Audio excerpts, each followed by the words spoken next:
حاضری ئاغاگیان لەبەرا بە قسەی مەجلیس وشتەچکی ئیمتحان بکە بزانێت چۆن بێت یاریتی باش.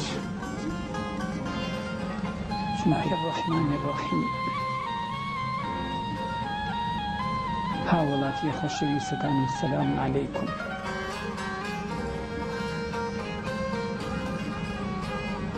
هەزار جار سڵام و ڕەحمەت خوا لە گەورە و بچووکە لە دوور و نزیکتان.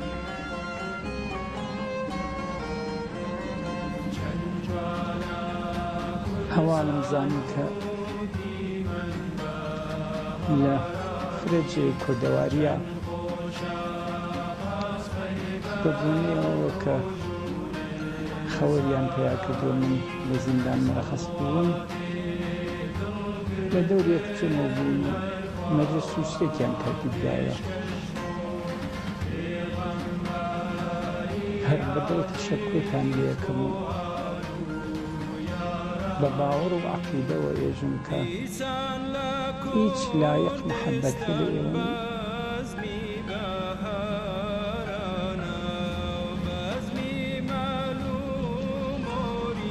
خوا لە بەرابەر نیەتە خێرتانەوە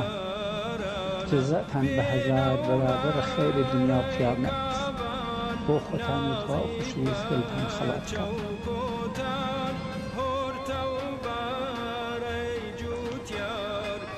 لە باتی هەزاران شەوق و ئیشتیاق کە لە دڵما هەست شعرێکتان پێشکەشەکەم کە هین بینێ لەمەوبەرە ناویشی بە یادی کوردستان بە یادی کوردستان لە 16/7/68 نووسیمە.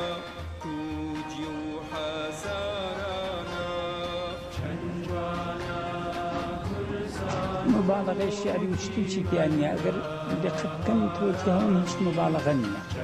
هیچ مەطلبێکی هیچ تعبیرێکی چەند ساڵە کوردستان جوانم لە دووری عالەمم لێ بۆتە زیندان مەگەر ناوت لە ناو ڕۆژنامە موشەرک بخاتە گیان و چاو بئێتە گریان.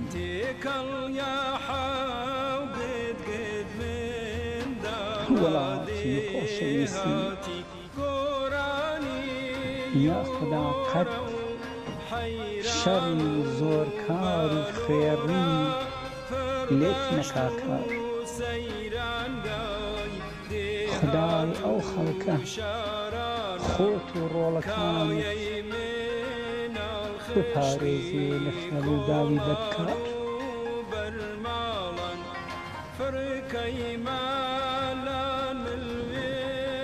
لە هەورامان و ساراڵت لەبارتر لەکوێ بێرم کە پێ خۆشکەم دڵی خۆم. گرانە تا بەهەشتی خوا پەیاکەم کە زووتێ بە جوانی ئاویەری تۆ.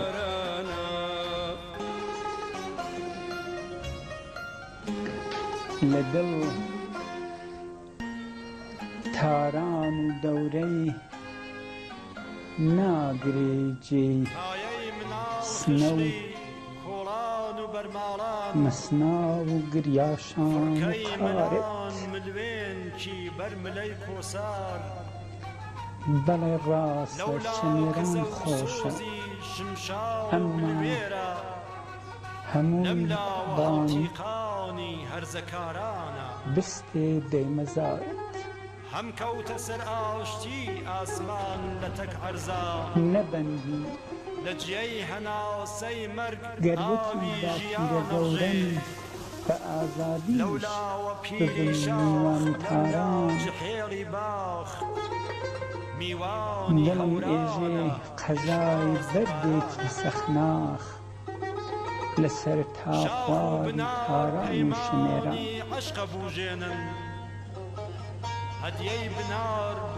ئەمن فاشیست و بەدخوای خەڵکی تر نیم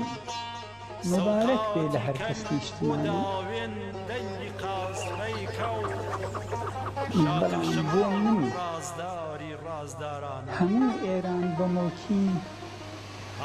فداوی وێڵەی سنە و مەسناوی جوانی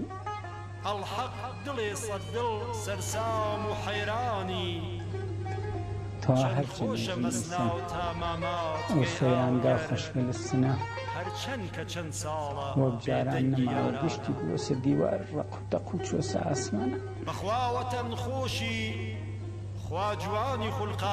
خوا ماڵە تازەکانی شمارەکا لەوانەوە لەو جێوەلا لەو سەیرانگا خۆشکەلا دانیشتون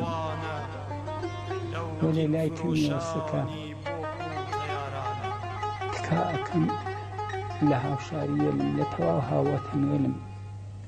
ناوە لە قین بپارێزم مێڵم گوندی گەڕەکێک درسە بێ لە وێڵا هەر بێژمە وێڵێ خوارێ وێڵەی ناوەڕاست وێڵەی سەر و مەسناوە ماماتە کوێ محەلەوە لێ خەیمی ئەگەر لەبەر ناعەلاجی ئەشەویە یانێ ئەو سێرانگاوێلە وەلی ناوەکانی هەردا بمێنێ بۆ یادگار بۆ ئێمەی پیرێک کە ئەو ناوێلەیەکە ئەو منزەرە خۆشگەلە من ناویان نەقشی بەستێ لە دڵمانە هەر ناوەکان لەزەتی هەست بۆ جوانوەلی ناوێلی ئایندەیش شتێک رابطەی لەگەڵ قەدیم وڵات خۆیان و فەرهەنگ خۆیان ناحیفزەکە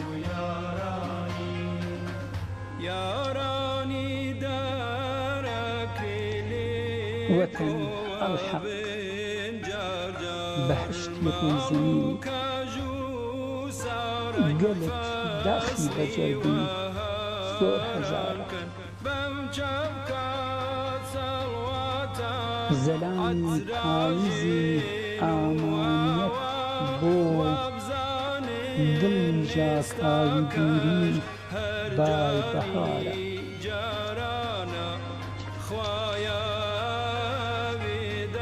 بەڕاست لایەقتە کوردستانی جوانم گەلێژی و نەترس و کرژی ئیمان لەگوێک هەرمەڕێ یاخوا دەنگی سەڵوات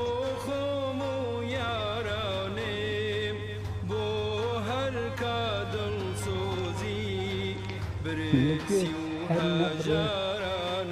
یاخوا دەنگی سەڵوات لە بۆ پێغەمبەر و بۆ ئال و یارە اللهم صل وسلم وبارك على محمد وآله وصحبه المخلصين وجميع أحبابه جائزة تشتان أسبير مكرم ورحمة الله دس كرم ورحمة الله ببان ساكان وبي أو قشته مصيبة وبلا پیش هات بو جوانيلتان حتى بو پیرولتان خوا بە خۆشبەختی و شادی دنیا و قیامەت بۆتانی جبران کاتەوە ئەگەریش حەیاتێک بوو خوا بیکاتە قسمەتم چاو منیش بە دیدار ئێوە و وڵاتان خۆش ڕۆشنەو بێتە